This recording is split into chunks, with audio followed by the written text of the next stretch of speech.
Bom, gente, por falar nisso, nós vamos falar sobre saúde agora. Quero falar sobre um assunto muito importante, esquecido, que as pessoas não costumam falar mais, mas existe. E a gente precisa se conscientizar. E a conscientização faz a gente viver melhor e também conseguir olhar com os olhos do coração o outro. É a campanha Janeiro Roxo que conscientiza a prevenção da hanseníase. E eu quero conversar aqui, a gente vai tirar bastante dúvida e aprender mais sobre esse assunto com a Lucineide. Ela é enfermeira responsável do programa de hanseníase da cidade de São José dos Campos, aqui no estado de São Paulo. Bom dia, Lucineide. Bom dia. Eu fiquei muito empolgada com essa pauta, né? Porque é um assunto que a gente precisa falar. As pessoas não falam mais, inclusive a gente estava falando sobre isso agora mesmo. Queria que você explicasse o que é a hanseníase. A hanseníase é uma doença muito antiga, né? Lá da época de Cristo ainda, né? E ela ataca os nervos do corpo do ser humano. Antigamente a gente conhecia ela como lepra, mas só que existe um estigma tão grande sobre a doença que começamos a chamá-la de hanseníase, que foi o médico que descobriu a doença. Antigamente, as pessoas que tinham lepra, né, a hanseníase, elas eram afastadas da sociedade. Inclusive, as crianças, os bebês recém-nascidos, eram tirados das mães que tinham lepra, que tinham hanseníase, para que a criança não tivesse também a doença. Como não existia cura, era o único recurso que existia na época. Essas pessoas eram totalmente afastadas. E esse medo ficou, né? E hoje em dia a gente não ouve mais falar da lepra, né, da hanseníase. E é uma doença muito importante e o Brasil é o segundo país no número de casos de hanseníase do mundo. É mesmo? É alto assim? Sim, é muito subnotificada, né? Como as pessoas não sabem, não falam sobre ela, caiu no esquecimento.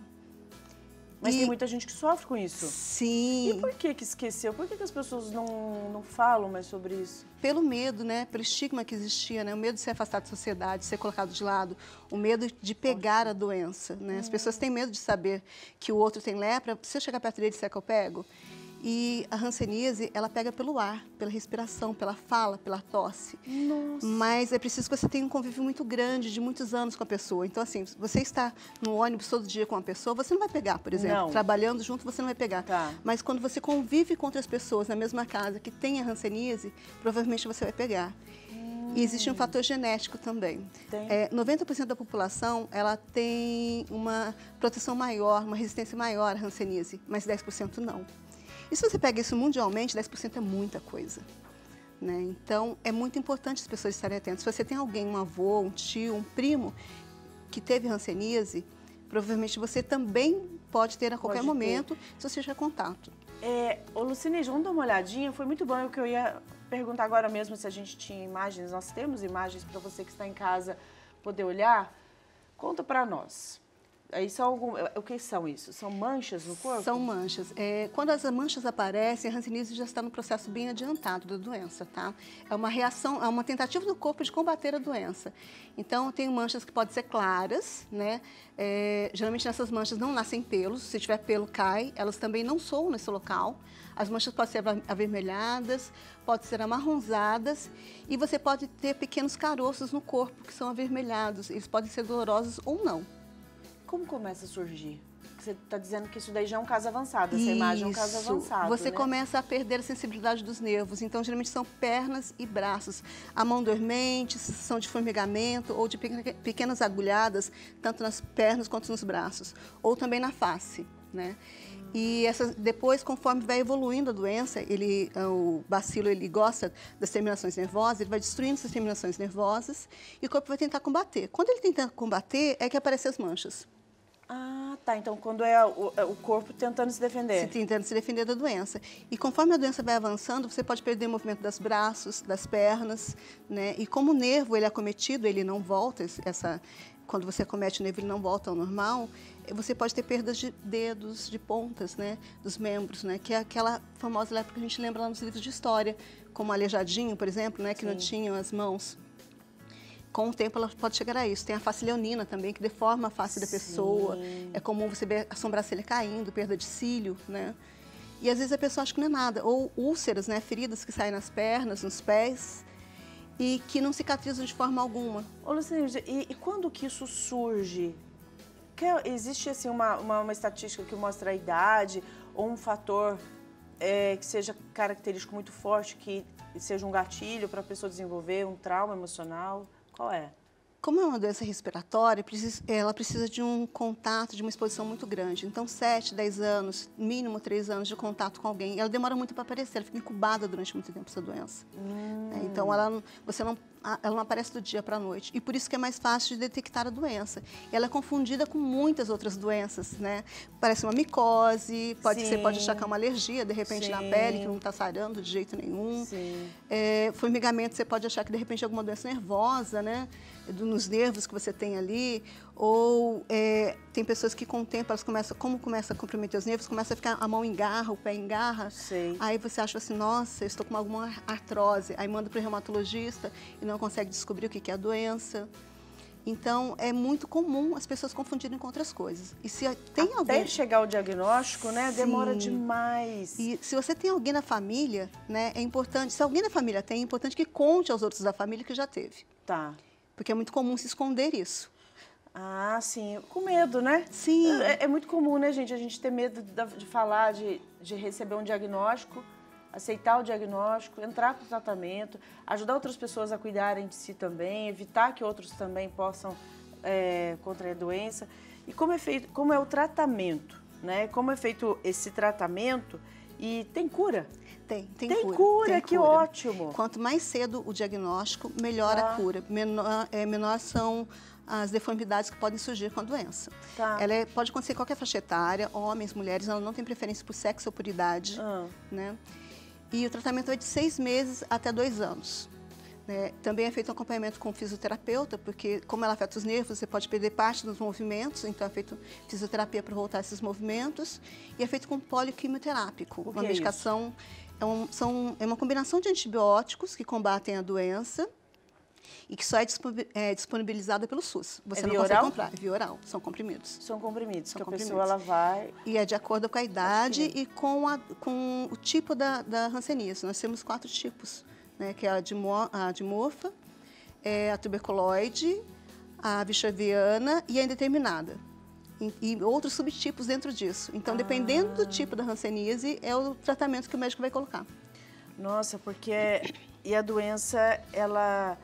Tudo que a gente comenta aqui nesse quadro Bem Viver, Luzineide, a gente fala muito sobre isso, né? Sobre a pessoa ela ficar escondendo, tendo medo, fica fantasiando muita coisa na cabeça, às vezes pode pensar outras coisas, né? Pensando que é um câncer de pele, na verdade, confundindo.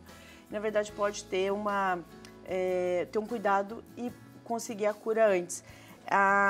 Tem sequelas mesmo depois da cura? Tem como? Tem, depende em que estágio a doença está. Se ela já afetou os nervos a ponto de você perder os movimentos, ela pode se tornar incapacitante, ou seja, você pode perder o movimento da mão, o movimento dos pés, por exemplo, o movimento das pernas. Então, ela chega um determinado momento que ela torna a pessoa incapaz de andar ou se movimentar. E ela pode causar a morte também. Pode? Sim. Luzineide, você disse que a pessoa ela pode já ter uma predisposição, se estiver na família.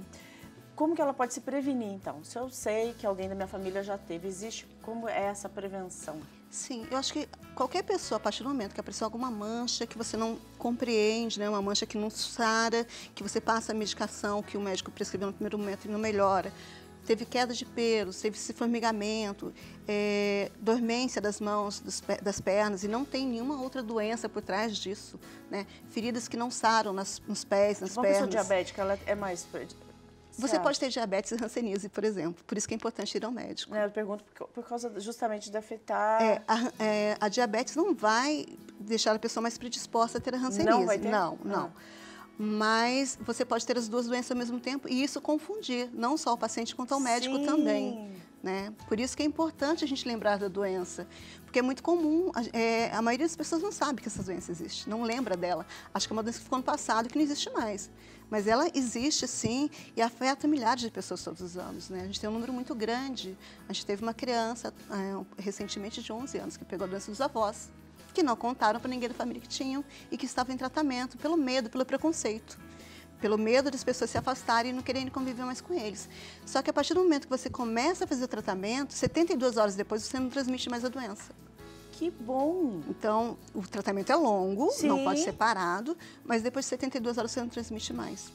Olha, por isso que é importante a pessoa procurar o quanto antes. E qualquer médico, clínico geral, ou qualquer UBS, o pronto-socorro que você vá, você colocando a queixa para o médico, assim, olha, eu estou com uma mancha estranha, ou então está formigando meu braço, como se fossem agulhas, minha perna, estou com uma ferida no pé que não sara, ele vai estar avaliando, né, se tem alguma indicação de estar encaminhando você para fazer exame. Em São José dos Campos, a gente tem um centro, né, de tratamento, que é o CTP. Nós temos um médico rancenólogo que trata só disso, que cuida só disso. Então, tem todo um atendimento diferenciado, um atendimento específico para essas pessoas, para que elas não fiquem esperando, né, não tenham fácil acesso à medicação e ao tratamento. Muito legal, eu achei muito importante, Lucineide, o que você explica para a gente, em especial, né, que a gente precisa saber e que a gente precisa ter consciência e não ter medo, gente, né? De repente você tem aí, você tá protelando, às vezes a pessoa vai em tantos outros médicos, né? Mas também não, por não conhecer, fica perdida, né? E precisa, e tem cura. A notícia mais importante, a melhor que você deu, que tem cura, porque tem tratamento. Que bom. Lucineide, quero agradecer a sua participação, parabenizar pelo seu trabalho também, né? Nessa área, para poder cuidar de quem busca, porque a pessoa deve chegar desesperada lá, né? Eu agradeço pela oportunidade de estar podendo falar da doença, que é tão importante, a gente esquece, né? A gente fica durante o ano inteiro, só em janeiro a gente lembra dela. É importante que lembre todos os dias, né? Todos os dias. O ano inteiro. E não só dentro de casa, mas também os amigos, as pessoas com quem a gente convive. De repente você percebe algum sintoma e fala assim, olha, será que não é? Né? E é importante não ter medo, né? Porque tem cura. Hoje em dia tem cura, né? Então, se você for logo, mais rápido é o tratamento, mais rápido é a cura e é efetiva, né? Você não tem... as sequelas existem, mas se demorar muito tempo para procurar. Tanto que é comum que as pessoas procurem a gente só depois de 5, 10 anos. É muita coisa. É muito tempo. É muita coisa. Foi muito bom. Muito bom que a gente possa saber para saber lidar. Muito obrigada, Lucineide. Deus abençoe. Tudo de bom para você. Obrigada.